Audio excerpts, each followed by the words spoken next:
Pentagon Chief Lloyd Austin has arrived in India for bilateral engagement between the two countries. This is the Secretary Austin's first visit to the country in a bid to boost the Biden administration's push on the region. India is the third stop of Austin's three-nation tour in an effort to bolster a united front against China. In focus are three main issues. The first is the India-China standoff at the Galwan Valley. The imminent concern of a belligerent China means the need for a strong Indo-Pacific alliance, and India is the key to this.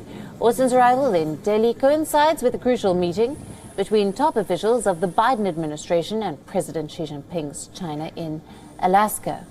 The trip also comes at the heels of a historic quad meet between the leaders of India, the United States, Japan and Australia.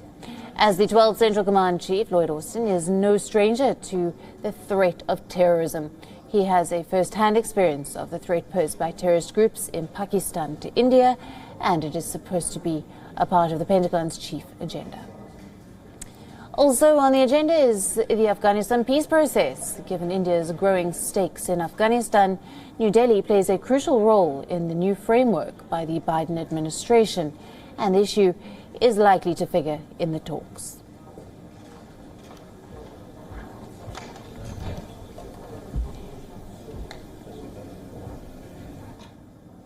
We're being joined by our principal diplomatic correspondent, Siddhant Sibal, for more on this story. Good afternoon to you, Siddhant.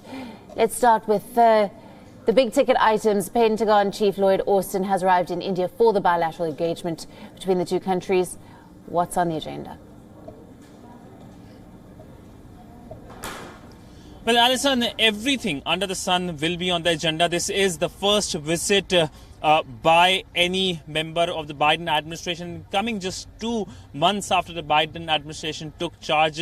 20th of March marks the 2 months since Joe Biden took charge. But largely, if we look at the optics of the visit, that will be something that will be keenly noted, given the fact that the meeting comes in the backdrop of the aggressive actions by the Chinese. And also, in fact, today marks exactly 1 week since the Quad leadership virtual meeting happened. It was this time last Friday when the meeting happened, and we know that the focus is now on how these 4 gems of democracy, as the word has been used, come together to make sure that the aggressiveness by the Chinese can be halted. In fact, the U.S. Defence Secretary is coming to New Delhi from his visits to South Korea and Japan, where he held talks with his counterpart. But largely, if we look at the conversation that has happened, other than China, it is also making sure that there is an increased defense cooperation here in Delhi. 3-day Delhi visit will be a packed one. He is going to meet India's NSA, Ajit Doval, in a short while from now. Then later, he is likely to call on the Indian Prime Minister Narendra Modi. Tomorrow will be significant because tomorrow he will be having the conversation with his counterpart, the Defence Minister Rajnath Singh, and these conversations are expected to last for hours. In fact, we know that there will be a press statement as well by both the Indian Defence Minister and the US Defence Secretary. But key, of course, will be on the defence cooperation. We know that Washington has authorized roughly $20 billion of defence sales to New Delhi. Also, we know that India has signed, of course, and is now part of pacts with the United States like LEMOA, Comcasa. This is a relationship which is much celebrated, whether it's the Clinton administration, the Bush administration, the Obama administration, the Trump administration, and of course now the Joe Biden administration. So there has been a progressive improvement and embracement of this relationship from both New Delhi and Washington. And as part of it, we know that the US Defense Secretary is here in New Delhi. We do expect the US Secretary of State also expected to visit New Delhi anytime soon. We know he is as of now busy with the conversation with Chinese in Alaska, which was a much heated one, and it looks like the tiff between Washington and Beijing is unlikely to go in positive terrain in a few weeks or perhaps years time. So largely we can expect more positive development. In fact, we know that the G7 meeting is going to take place in United Kingdom, and that will provide the first opportunity for the Indian Prime Minister Narendra Modi and the US President Joe Biden to meet and perhaps take part in the first in-person Quad meeting, something that is much awaited. Right, and Siddhant, of course, there's the imminent concern of a belligerent China, and there is a need for a strong Indo-Pacific alliance, and India is a key to this. Take us through India's role here.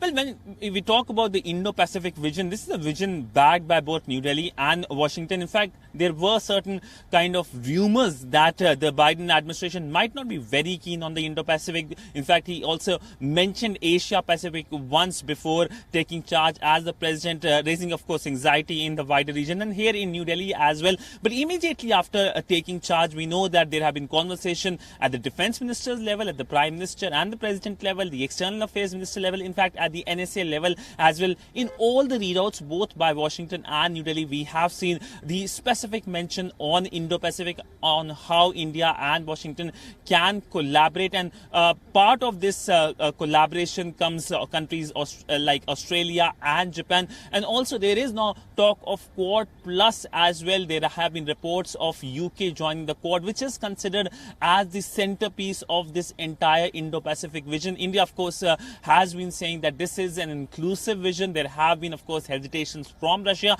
but the biggest opposition has been coming from Beijing. Beijing sees it very suspiciously, have been calling Quad as Asian NATO, has been making comments against the Indo-Pacific vision as well. But by and large, if we look at world today, especially where we are in the wider Indo-Pacific region from India to the Pacific, there, of course, the big concern is the Chinese aggressiveness, the way Chinese are undermining the rules-based order, something that has been talked about. We have been listening to this almost on a daily basis, and this is in fact true on the ground as well. In fact, the Quad meeting saw there were mentioning of the standoff between India and China, the line of actual control standoff in eastern Ladakh. The Quad countries were sympathetic about it. So largely, while it is about, yes, aggressiveness by the Chinese, but also practical cooperation. We know the first practical cooperation has come in the way of the Quad